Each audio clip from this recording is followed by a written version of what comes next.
Dane news की खबरों के साथ जुड़े रहने के लिए हमारे YouTube चैनल को सब्सक्राइब करें और हमारे Facebook पेज को लाइक करें।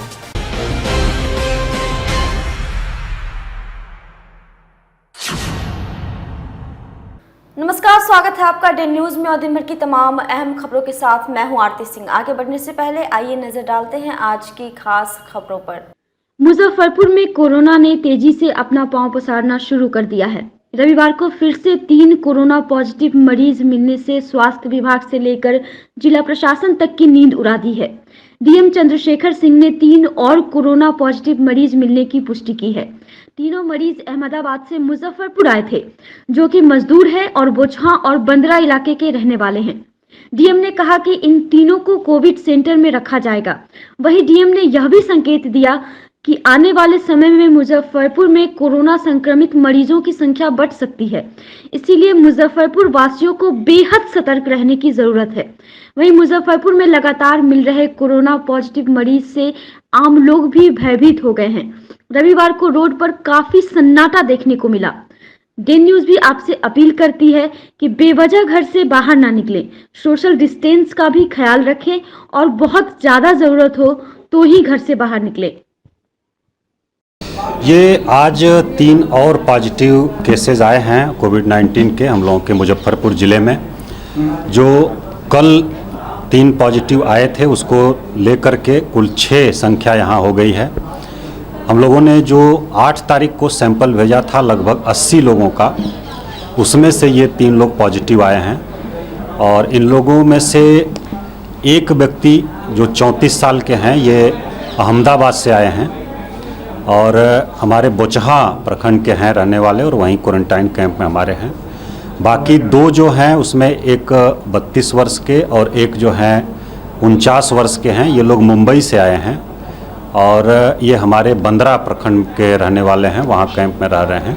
तो इन लोगों को हम लोग आइसोलेट कर रहे हैं। आइसोलेशन सेंटर में इनका जो कोविड केयर सेंटर हमारा है उसमें रखेंगे और इनके क्लोज कांटेक्ट जो हैं और ट्रैवल हिस्ट्री जो है उसका हम लोग सर्च कर रहे हैं।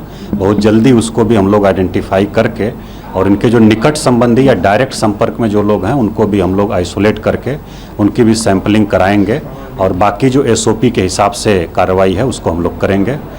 और ये संख्या चूँकि बाहर से जो हमारे प्रवासी श्रमिक भाई आए हैं उन्हीं में है और ये लोग जो है विभिन्न प्रखंड के हमारे क्वारंटाइन कैंप में रह रहे हैं, इसलिए बाहर कहीं अभी हम लोगों को इस तरह की सूचना नहीं प्राप्त हुई है कि बाहर के कोई मामले हैं। तो जो लोग अभी हाल में आए हैं और आ रहे हैं उनमें इस तरह के कुछ ज़िलों से प्रदेशों से जो आए उसमें मिल रहा है मामला। तो इसको देखते हुए हम लोग विशेष सतर्कता बरत रहे हैं और प्रखंड में अब हम लोग जो रेड डिस्ट्रिक्ट से लोग आए हैं उनको अलग रखने की व्यवस्था किए हैं। इसका निर्देश हम लोग दे दिए हैं अभी सभी प्रखंड विकास पदाधिकारी को, सभी संबंधित को। और जो ग्रीन और ऑरेंज जोन से जो लोग आए हैं उनको हम लोग अलग रख रहे हैं ताकि लोग मिक्स नहीं हो। और सैंपल की संख्या भी हम लोग बढ़ाएंगे ताकि इस प्रकार के जो लोग हैं वो चिन्हित हो जाएं और समय रहते उनका ट्रीटमेंट हो जाए।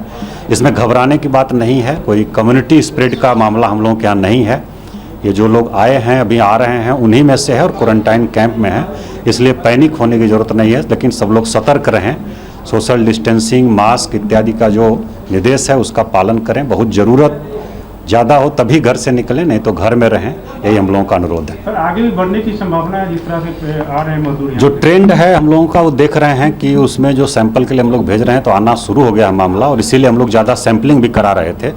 तो ये संभावना है कि मामले बढ़ सकते हैं, लेकिन उसके लिए हम लोग पूरी तैयारी किए हैं, उसमें कोई दिक्कत नहीं है। और जो भी मामले आएंगे उनको उचित ढंग से जो हमारा एसओपी है उसके हिसाब से हम लोग ट्रीट करेंगे और आगे की कार्रवाई करेंगे। सोशल मीडिया का लगातार दुरुपयोग किया जा रहा है और नाम पता उसका वायरल हो रहा है, क्या मैसेज? ये नाम पता उनका नहीं सार्वजनिक करना है, ये बहुत स्पष्ट आदेश है हम लोगों का। एपिडेमिक एक्ट के तहत भी ये आदेश है और इस प्रकार का अगर कुछ कार्रवाई होती है तो उस पर हम लोग बहुत कड़ी कार्रवाई करेंगे और उसमें हम लोग प्राथमिकी भी दर्ज करेंगे एपिडेमिक एक्ट के तहत।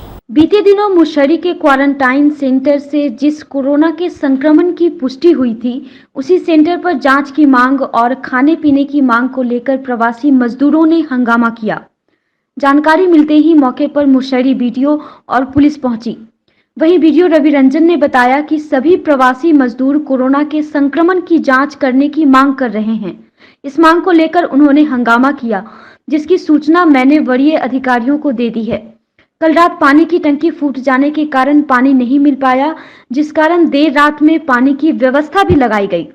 साथ ही साथ उन्होंने बताया कि इस क्वारंटाइन सेंटर में अभी तक 110 लोगों को लाया गया था, जिसमें से 3 के कोरोना के संक्रमण की पुष्टि होने के बाद उनको कोविड केयर में भेज दिया गया है।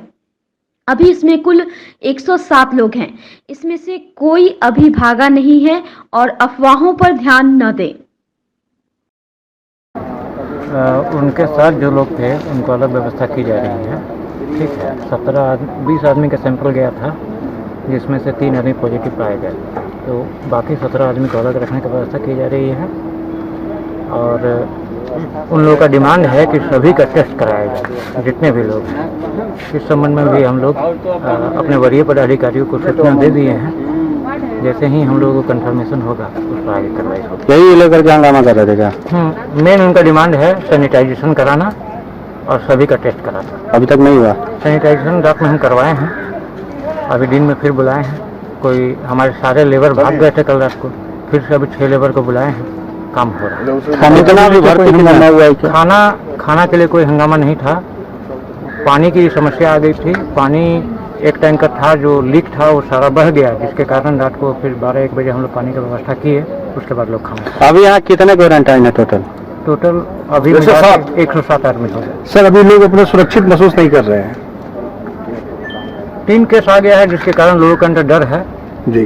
ठीक है, लेकिन हम लोग देख रहे हैं। जिले में विभिन्न सरकारी विभागों में कार्यरत कार्यपालक सहायकों ने रविवार को जिलाधिकारी कार्यालय के समक्ष प्रदर्शन किया।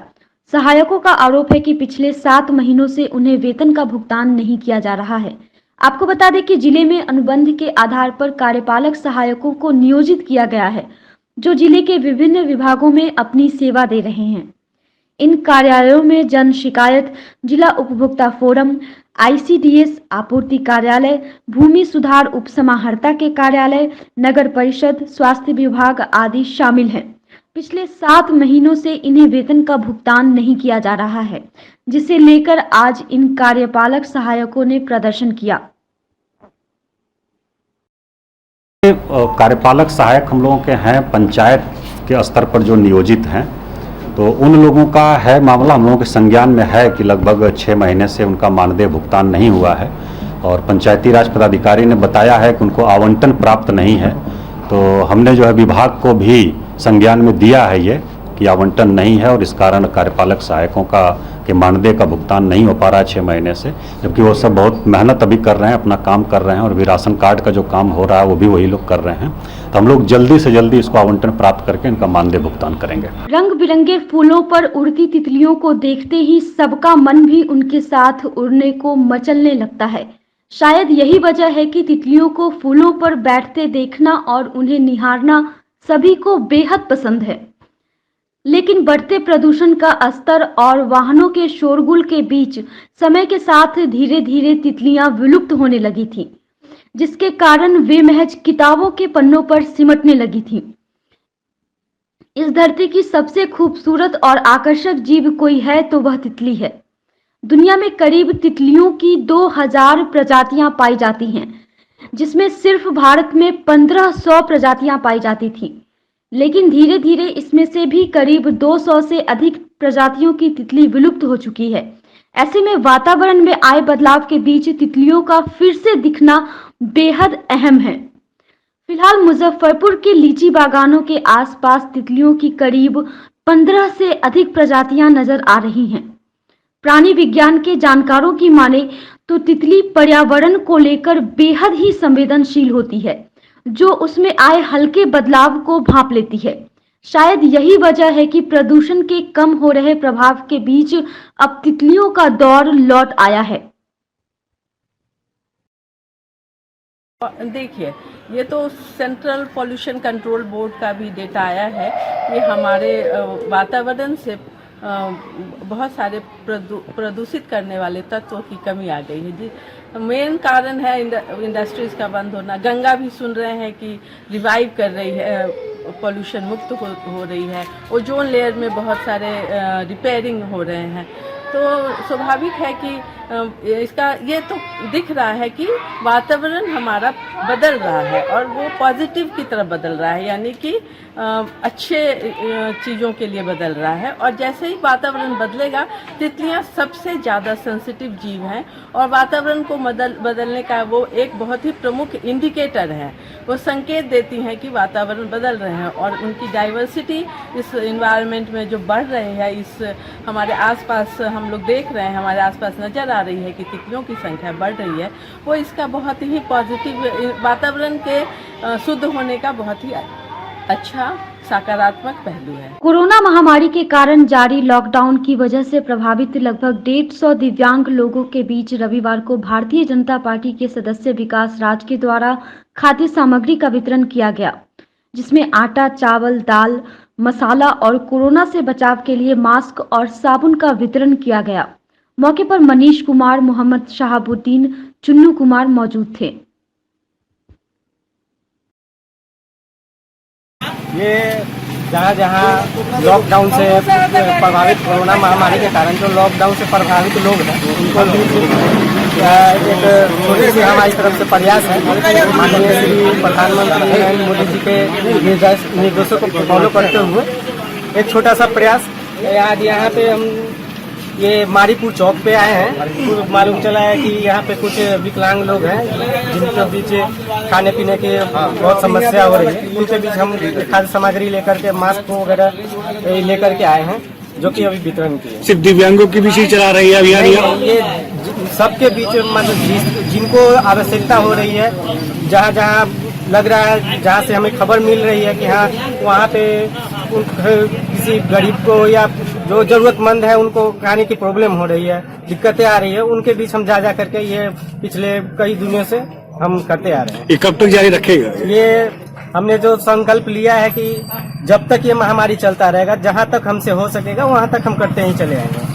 रविवार को एक प्रयास मंच के पुरानी गुदरी बहलखाना रोड स्थित कार्यालय में मातृ दिवस कार्यक्रम का आयोजन किया गया, जिसमें कोरोना संक्रमण को देखते हुए सोशल डिस्टेंसिंग का पालन करते हुए शिक्षिका एवं समाज सेवी नेहा कुमारी के द्वारा माताओं को कोरोना संक्रमण से बचाव के लिए मास्क का वितरण किया गया।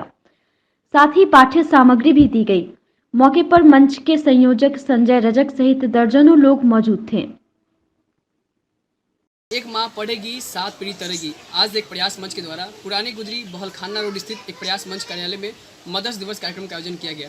कोरोना संक्रमण को देखते हुए समाज सेवी व शिक्षिका नेहा कुमारी के द्वारा मास्क व शिक्षा को ध्यान में रखते हुए माताओं के बीच पेंसिल, रबर, कटर, कॉपी, साथ ही किताब का वितरण किया गया, ताकि वो खुद शिक्षित होने के साथ ही अपने परिवार को भी शिक्षित कर सके। रविवार को केनरा बैंक एम्प्लॉयज यूनियन के 70वें स्थापना दिवस के अवसर पर जिले के सरैयागंज स्थित केनरा बैंक के निकट केनरा बैंक एम्प्लॉयज यूनियन राज्य समिति बिहार के मुजफ्फरपुर इकाई के द्वारा कोविड-19 के कारण जारी लॉकडाउन से प्रभावित जरूरतमंद लोगों के बीच राहत सामग्री का वितरण किया गया। मौके पर सहायक सचिव मनीष रंजन, उपाध्यक्ष बीके झा सहित समिति से जुड़े सभी लोग मौजूद थे। आज हमारे केनरा बैंक एम्प्लॉयज यूनियन का 70वां स्थापना समारोह है। इसके शुभ अवसर पर केनरा बैंक एम्प्लॉयज यूनियन राज्य समिति बिहार मुजफ्फरपुर इकाई के द्वारा हमने कोविड-19 के महामारी को देखते हुए एक छोटा सा उपहार गरीबों को, जो जरूरतमंद है, जिन्हें खाने पर दिक्कत है, कमाने को अभी रोजगार नहीं मिल रहा है, हमने एक छोटा सा प्रयास किया है। इस शुभ अवसर पर उनको हम लोग कुछ अनाज, कुछ राहत सामग्री प्रदान करने की हम लोगों ने छोटी सी एक चेष्टा की। डेन न्यूज के माध्यम से जय हिंद सामाजिक संगठन को पता चला कि बनारस बैंक चौक पर दर्जनों लोग बांस से सामान बनाकर शादी विवाह में दौरा डाला बेचकर अपना जीवन यापन करते हैं, लेकिन कोरोना वायरस वैश्विक महामारी को लेकर प्रधानमंत्री के आह्वान पर पूरे देश में लॉकडाउन है, जिससे उनका व्यापार ठप हो गया है। खाने के लाले पड़े हुए हैं। दर्जनों लोग इस तरह के हैं। जय हिंद संगठन अध्यक्ष निशांत शेखर, कोषाध्यक्ष विकास कुमार सिंह, मीडिया प्रभारी अरविंद अकेला, संगठन मंत्री दिनेश शाह, विकास कुमार टुल्लू, हेमंत कुमार के द्वारा दर्जनों गरीबों को चावल, आटा, दाल, आलू, प्याज, सोयाबीन, नमक का वितरण किया गया। न्यूज के माध्यम से हमारे संगठन को पता चला, जय हिंद संगठन को, कि बनारस बैंक चौक पे दर्जनों इस तरह के लोग हैं जो बांस से निर्मित सामान बना के दौरी डगरा इस सब का करके और उससे अपना व्यवसाय चलाते हैं और उनसे उनका रोज़मर्रा की ज़िंदगी चलती है। लेकिन इस कोरोना वायरस महामारी के वजह से हमारे प्रधानमंत्री जी के द्वारा पूरे विश्व में, पूरे देश में लॉकडाउन कर दिया गया, जिस वजह से ये लोग घर से भी बाहर नहीं निकल पा रहे हैं और इनका व्यवसाय जो है बिल्कुल ठप हो चुका है। जो ये लोग खाने के लाले पड़ चुके हैं लोगों के पास। तो हम लोगों ने संगठन के माध्यम से पता किया और इस तरह के लोगों को यहाँ पे बुला के आज उन लोग को राहत सामग्री दिया गया। राहत सामग्री में चावल, दाल, आलू, प्याज, साबुन, नमक वगैरह सारा सामान था। कौन संगठन को दी गई है? जय हिंद संगठन के द्वारा दिया गया है और इस तरह का आगे भी हम लोग का संगठन इस तरह का कार्य करता रहेगा। आज की खबरों में बस इतना ही। कल फिर मिलेंगे कुछ नई खबरों के साथ। तब तक के लिए हमारी न्यूज़ टीम को दीजिए इजाज़त। नमस्कार।